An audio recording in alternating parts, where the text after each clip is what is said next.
watch for the jakes. On the road, this crazy, I get 80 a show. Say my money, stack it up, it look like I'm foreign cars, driving fast, I never done this before. Get on out my problems, let me when I been up is magic. With the gang, we ball out, it can get tragic. From the banks of the Ohio River, there's a look at Paul Brown Stadium here in Cincinnati, Ohio. This crowd loves their orange and black. The scene just a short time ago, they were in full roar as their guys burst out of the locker room. We're ready for football as the Bengals get set to do battle with the Baltimore Ravens. The shadows starting to get a bit longer. Week 10 of the NFL season is here, and we're underway on EA Sports. And he's up past the 20 to the 22-yard line. Let's go.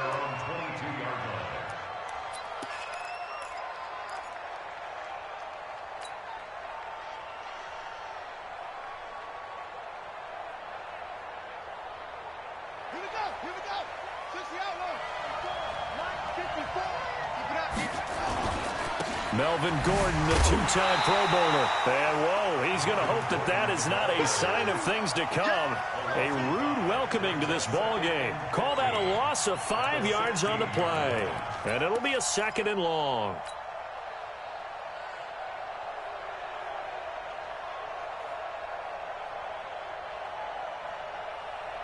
Buddy up. Mike by four. Hey, here we go. Alert three.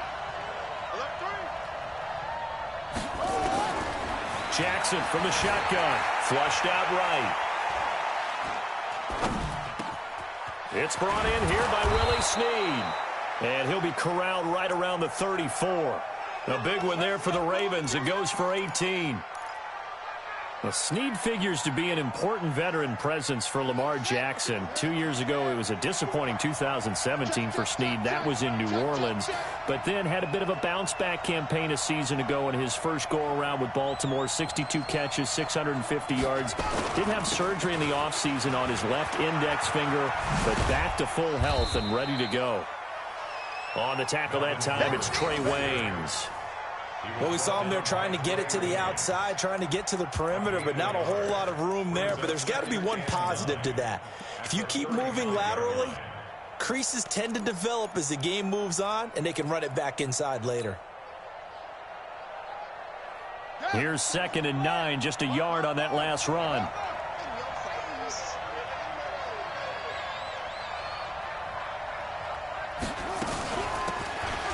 They'll run it now out of the gun. And he'll be brought down just shy of the 45. A good run as he works his way for 9 that time, and it'll leave him with a 3rd and just a few inches.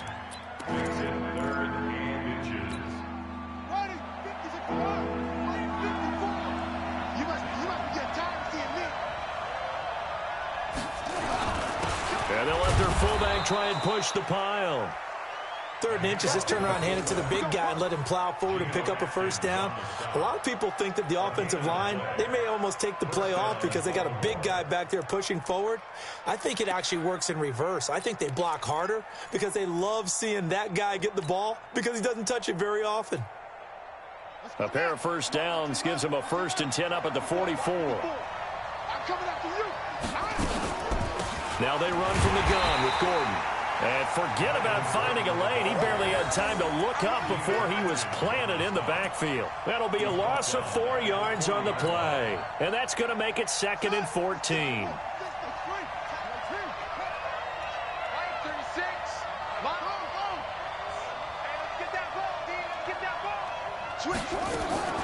And now Jackson will look to throw it. Buying time to his left. And that's going to be incomplete. A lot of contact, no call, and it's 3rd down. That would have been a great catch, but it's real difficult to hold on to it because it was contested all the way. Would have been a great play if he'd been able to haul that one in. The 7th play now of this opening drive. This is 3rd and long, though. Right here.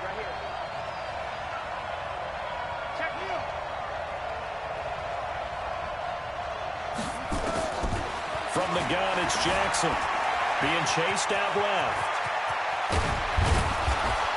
And he's going to get this all the way down inside the 35. And he's got another first down as the tackle's going to be made at the Bengals 33. That's something you have to be aware of as a defense and have to find a way to account for him. And if you're not going to use a spy, you're telling your guys to keep your eyes on him, because when he breaks out and makes plays like that, all he does is hurt you. Have to at least be able to contain him somewhat. There they could not. It's a loss of a yard there, and it's second down. All right, quick observation, Brandon, because early on in this game, I'm seeing linebackers playing with their noses close to the line of scrimmage. And my guess is the wheels are turning on that other sideline. As a play caller, you're filing that away right now, aren't you? Yeah, you're trying to find that opportunity later on when you can play action them or stick something to them between the second and the third level. After getting stuffed on first down, not much better there. 2-yard gain. It's been a pretty long opening drive. This will be play number 11 coming up on third down. From the gun, Jackson. Flush to his right. And he'll just toss it away.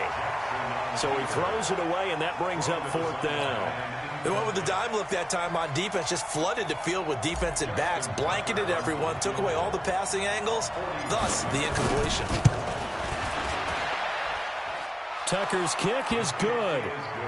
Tucker named the league's all-pro kicker for the third time in 2018. Go ahead and admit it. The only time that you get excited about Justin Tucker kicking is when he actually misses. It's and rare. excited is not the right word. Surprise is more what we're talking about. 90.1% coming into 2019. He's incredible.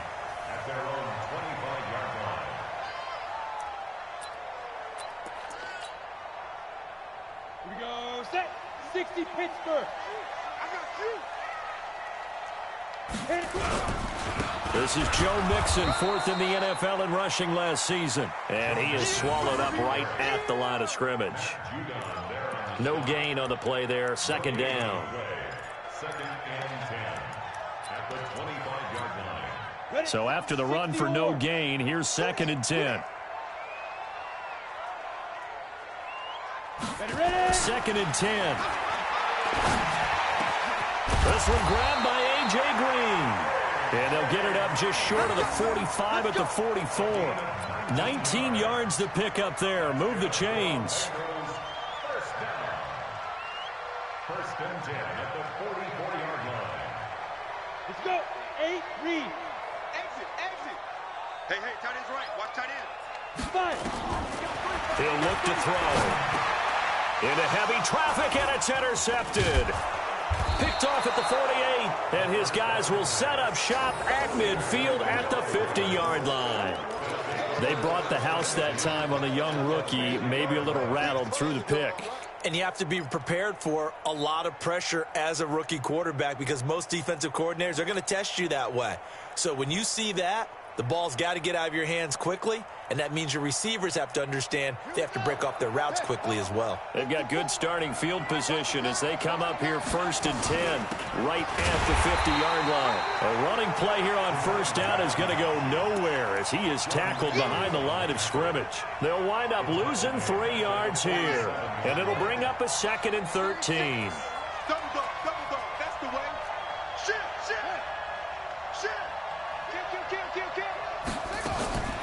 From the gun, Jackson. He uncorks it for...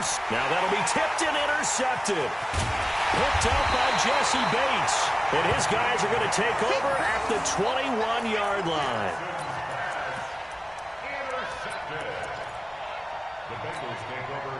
The Cincy offense about ready to go here on their next drive. And still a lot of football to be played in this season. We're only in November. A lot can happen between now and January. But if it ended today, they would just be on the outside of the playoff picture looking in. So a lot to fight for.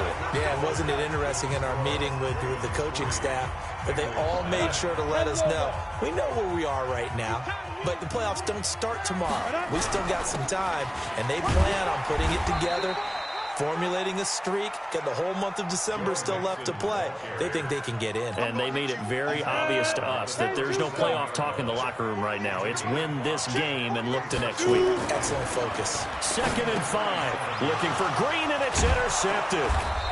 He's picked off himself at his own 46. And they take over. They'll set up shop at the 46-yard line. Second interception for him now here in this first half. And you got to think he's a rookie, Charles. How much does confidence start to become a factor? I think that's a great question because that's what they're going to check on when he gets to the sidelines. The coach is going to check on, his teammates going to check on it, because when you haven't done it before, it's not something that's part of you.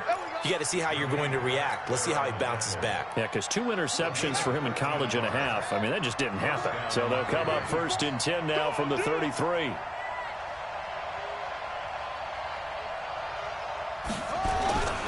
They run it here with Gordon. And not much running room. Down to the 32. Geno Atkins, the Pro Bowler, in there on the stop. They tried a quick hitter inside, but that one was swallowed up because what they're hoping, those big defensive linemen will take the bait and move laterally and open up a crease that they can run through. Didn't happen on that play. And a flag comes in as that one falls incomplete. Well, let's see who this is on. Clearly wasn't outside of the tackle box. There's your penalty. And accompanying that penalty, a loss of down. So now it's 3rd and long, because remember, they also lose a down on the grounding call. Jackson now. Eluding the pressure right. And incomplete. He had nowhere to throw, so he just tossed it away. But that brings up 4th.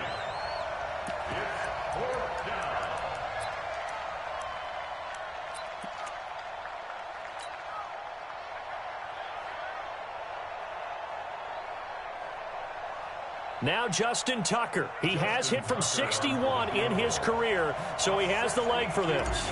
This will approach NFL record territory. It's a 62-yard attempt. That's running out of steam, and it won't get there. He left it just short. No good, and this score will stay right where it is. Well, this is a guy who is already among an elite group of kickers that have hit from 60-plus in an NFL game, but that's a tough ask to try and get him to produce another one here. You're exactly right. It's elite group for a reason, isn't it? No small feat for him to hit it from that distance. This one doesn't go through. I always marvel at those guys because it's the same approach every time, the same smoothness when they swing their leg. Doesn't look like they're putting anything extra even when they're kicking it for 60-plus. Back to Mixon on 1st down. Trying to run inside, but nothing there. Call it no gain on the play, and it'll be 2nd down. Perfectly designed blitz right there. They took that one from the grease board to the field because they were able to free up their linebacker to get into the backfield and spill the play. Back to throw now on 2nd and 10. Looking end zone, but it's incomplete. Once you get into the red zone and the safeties have less ground to cover, you better be quick with your delivery. Not much space to get a ball in there. Yeah, when that field shrinks with those safeties, it's almost like there's a couple extra defenders out there, right? It certainly is. They end up taking up extra space. And he'll go down. Brought down at the 20-yard line.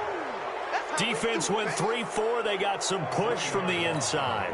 And this is something in a 3-4 you don't normally get because the nose tackle who got the sack, he's usually responsible or ends up getting double-teamed and sometimes triple-teamed. How about him working his way back and putting the big guy on the ground?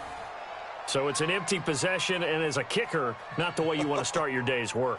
And now each team's missed a field goal here so far, Brandon, so apparently neither guy is immune.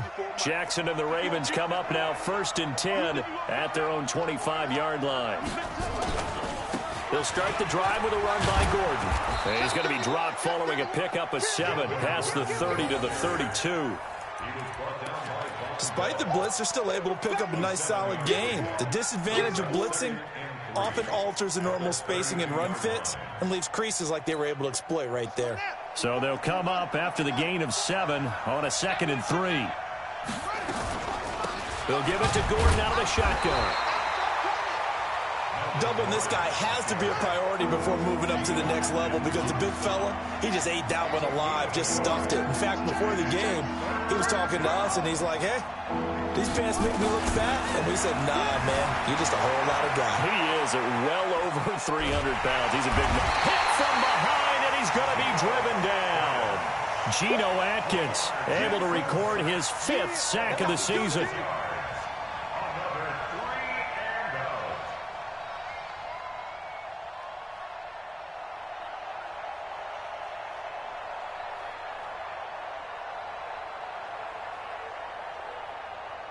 Second quarter, 2 minutes remain, 3-0 our score. So on fourth down, here's Sam Cook to punt it away.